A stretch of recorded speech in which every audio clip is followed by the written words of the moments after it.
C'est clair. On replanifie rapidement. C'est vrai que notre exemple, c'est un Corendon.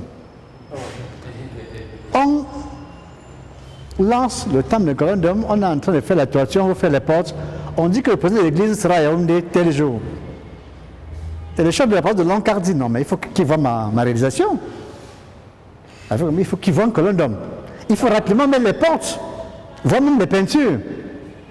En une semaine, alors qu'il y avait encore un mois, même les carreaux. Qu'est-ce qu'on fait? On s'assoit, on replanifie les choses. Donc ici, qu'est-ce qu'on va faire? Il faut trouver rapidement de l'argent.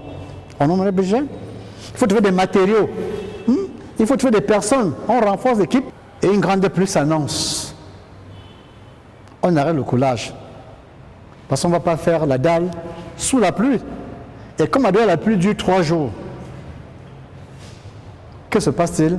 D'abord, ce qu'on a coulé se solidifie. Et puis on a arrêté le chantier pendant 3 jours. Quand vous lancez un projet, voilà, il y a 18 domaines de connaissances, il y a 18 plans qu'il faut mettre en place et 33 documents de projet. Ça, c'est l'idéal. Ça, c'est l'idéal. Maintenant, chacun, selon la qualité, la dimension du projet, se donne quelques éléments précis. Je n'ai peut-être pas coché les éléments pour les petits projets, parce que quand on suit une navette spatiale, ou bien la grande muraille de Chine qui fait 6 000 km, il ne va pas donner les mêmes exigences que construire le temple de Corendon, que nous pouvons bien faire en 2 ans, 3 ans maximum. Bien sûr qu'après 6 mois, on va y commencer à faire le culte là-bas. On ne va pas attendre.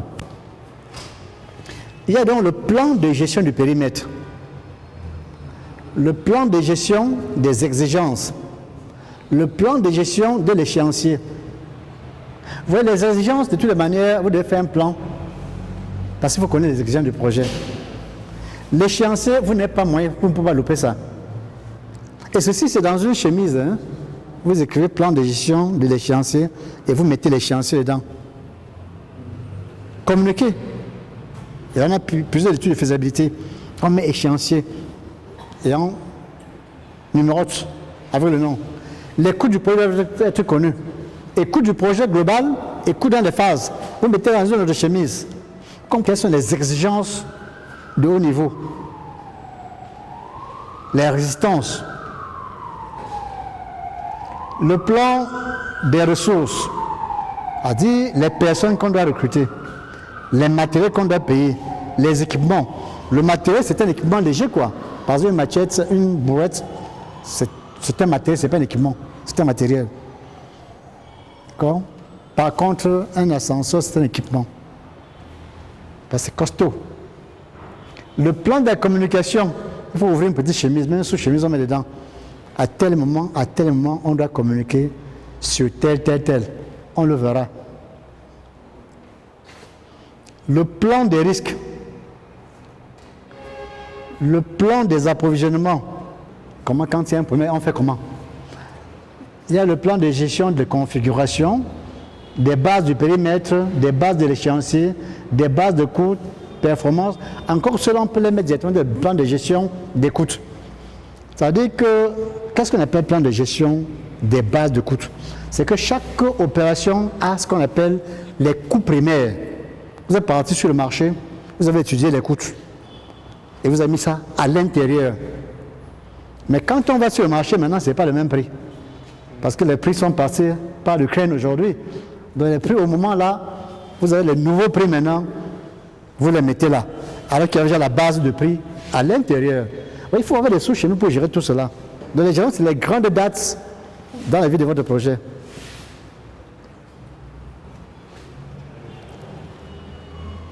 Voilà, les mesures de contrôle qualité, les métriques qualité. Les métriques, une fois de plus, c'est les unités de mesure. Les rapports qualité, quand on contrôle pour voir la résistance des matériaux, on met le rapport dans une chemise. Il y a donc comme ça 33 documents ou sous-chemise, même la charte d'équipe qu'on va voir. Parce qu'il y avait charte de projet, maintenant il y a charte d'équipe. C'est à peu près le même intérieur, on va voir ça quand on va... Voilà donc globalement comment est-ce qu'on met en place le plan de management des projets et les documents du projet. L'exécution. Une fois de plus, c'est quand vous travaillez, vous vous rendez compte qu'à tout moment, même si on est en exécution, on peut planifier, on peut refaire l'échéancier. Et ce schéma-là,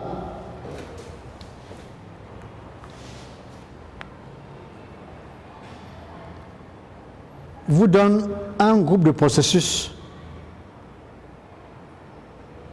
de planification, le groupe de démarrage, la surveillance. Quand on a planifié, on a exécuté. Là, c'est encore bien théorique parce que quand on parle d'intégration, c'est vraiment de l'esprit. Mais quand on va passer dans d'autres... Mais il faut connaître que ça se passe comme ça. Quand on a exécuté, quand on a planifié, on a exécuté, il faut contrôler. Contrôler, c'est vérifier si ce qu'on est en train de faire, ce qui a été prévu. Il convient de contrôler que ce qui a été fait est exactement ce qui a été prévu. C'est ça, le monsieur qui... C'est ça le chef du contrôle du projet, le contrôleur. Il contrôle ce que vous faites. Est-ce que ce qui a été prévu? Parce que ce n'est pas ce qui était prévu, le résultat ne sera pas la même chose. Il vaut mieux de faire ce qui était prévu. Respecter les procédures.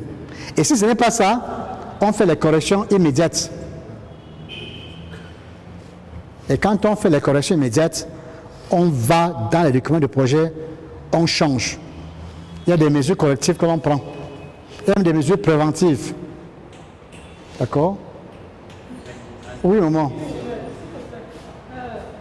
Pour un projet de construction, le contrôleur, c'est qui? C'est l'architecte? Non. Ici, c'est l'ingénieur qui fait le contrôle. David, tu peux l'expliquer?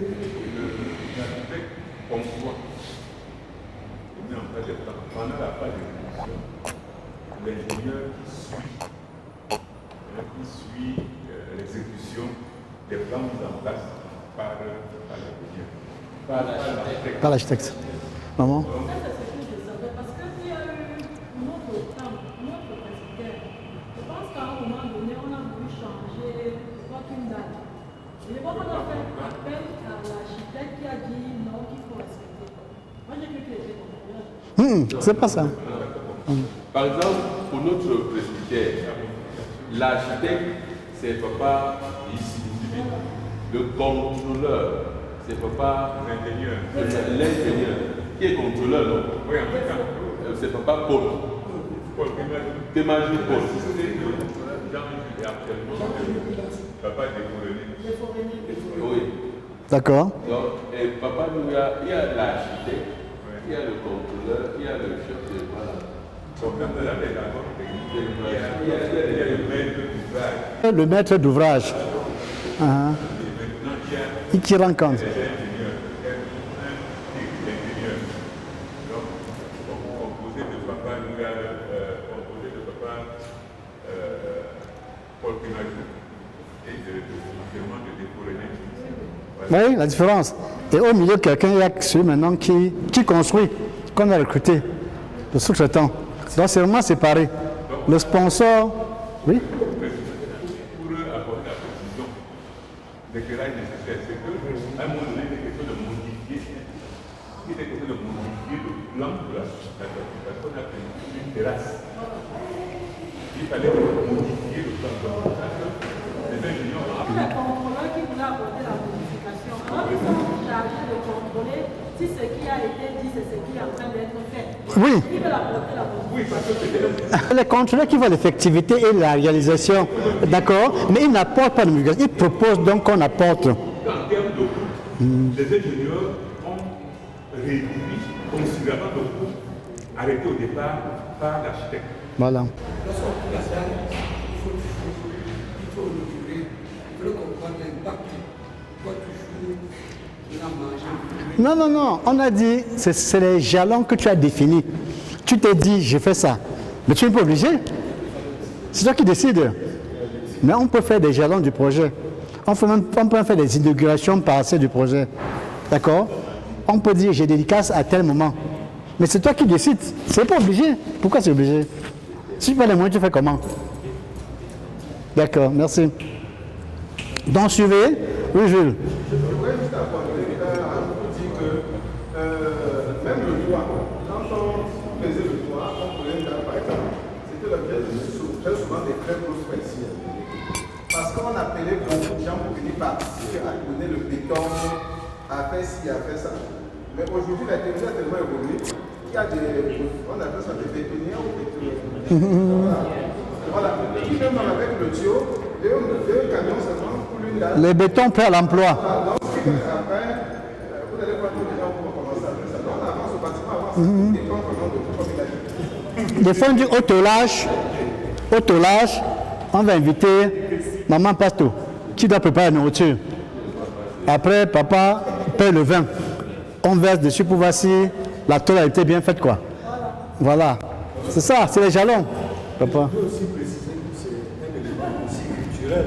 C'est aussi culturel. Un élément culturel parce que tu ne peux pas construire des N'est-ce pas, former les pasteurs et les laïcs, n'est-ce pas, pour la maturation et le management des projets.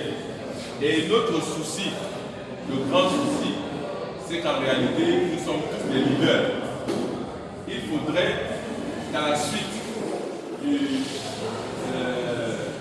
de cette formation, qu'on intègre une autre formation qui concerne le leadership. Parce que parfois, dans les conférenciels, si tu ne maîtrises pas le leadership, alors les anciens qui sont des laïcs et qui en maîtrisent plus que le pasteur, ils pourront, n'est-ce pas, te supplanter.